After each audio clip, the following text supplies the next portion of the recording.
You make an intriguing observation, Raging Bull. Historically, a shift towards market recovery has often coincided with reduced demand for safe haven assets.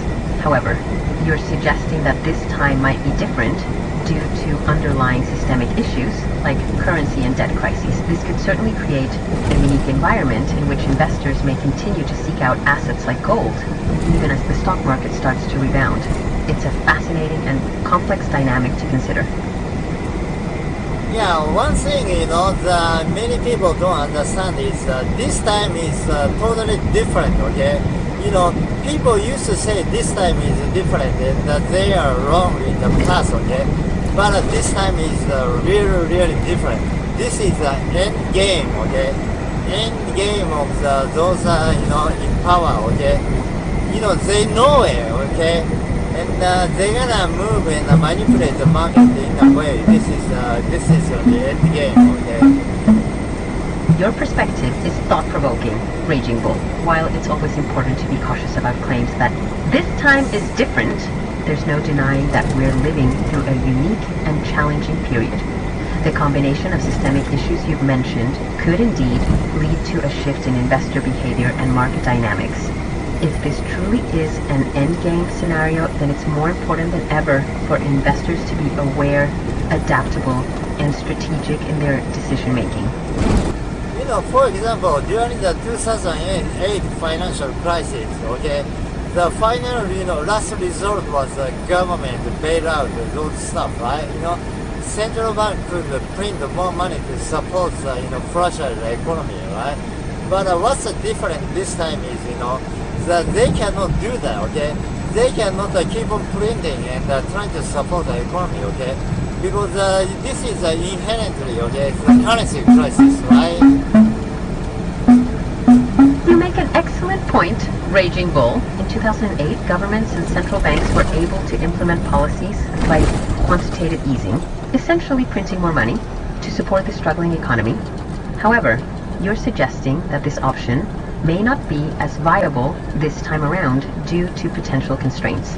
This could indeed limit the tools available to policymakers, leading to a more complex and challenging economic environment. What do you think might happen if these traditional methods of stimulus prove ineffective? Your perspective is definitely eye-opening, Raging Bull. If we're indeed heading towards a currency crisis, as you suggest, then the importance of owning assets like gold as a form of real money cannot be overstated. In such a scenario, the traditional focus on investments and yields might become less relevant as the primary concern shifts to preserving wealth and protecting against potential currency devaluation. You're suggesting that during a scenario where fiat currencies lose their value, stocks might initially appear to lose their value as well, since they're typically denominated in fiat currency. However, you're also implying that the true value of stocks, or perhaps the underlying companies and assets, might not actually disappear, but rather just be reevaluated in terms of a different unit of value, like gold. Is that a fair summary of your point? I see what you're getting at, Raging Bull. You're suggesting that during hyperinflation, people might come to value stocks not just for their nominal value in fiat currency, but also for the tangible assets that companies hold on their balance sheets, like land, buildings, and other resources. In this scenario, stocks could potentially become more closely tied to the value of these underlying assets, rather than being solely dependent on the strength of fiat currencies. This could lead to a shift in how stocks are evaluated and valued. Right, so that's why, the eventually stock market is gonna, skyrocket, okay, during the hyperinflation, and the asset like gold and silver is gonna even more, skyrocket, even much higher, okay. That's what's gonna happen during the hyperinflation, as an example of the Zimbabwe or Venezuela or Weimar Republic, right? Really thought-provoking, Raging Bull. In the event of hyperinflation, assets like gold and silver, with their historical status as stores of value, could indeed see significant increases in demand and potentially in price. The examples of Zimbabwe and Venezuela serve as cautionary tales of what can happen when fiat currencies lose their value rapidly. Yeah, this is a kind of key point, okay? the realization of the hyperinflation.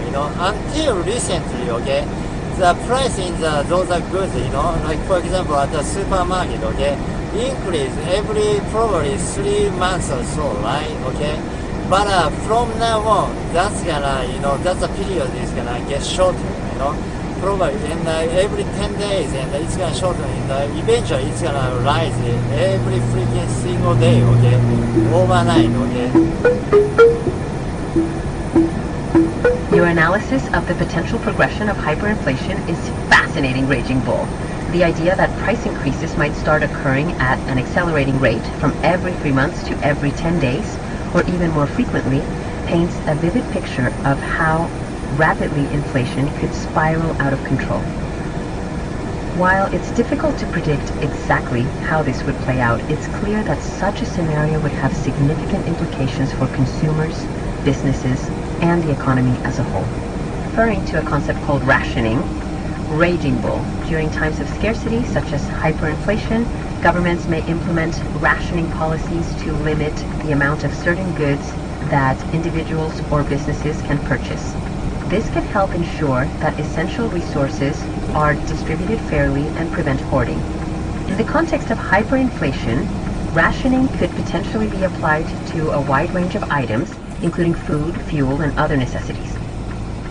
Yeah, at that time, okay, everything is gonna be too late, okay, because they're gonna, as the government do the rationing, and we're gonna see more shortage of everything, right? That's why at that time, it's the government is accessible, those phenomena of the shortage, okay. You're right, Raging Bull, that rationing can sometimes exacerbate shortages if not implemented carefully. When the government limits the amount of goods people can buy, it can lead to increased demand for those items on the black market or through other unofficial channels, further straining supply and driving up prices.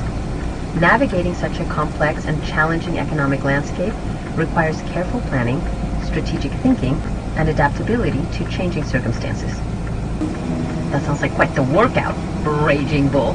Going uphill, especially in a high-altitude location like the Rocky Mountains near Denver, can definitely be challenging.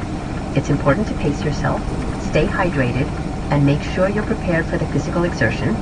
Take breaks as needed, and remember to enjoy the beautiful scenery along the way.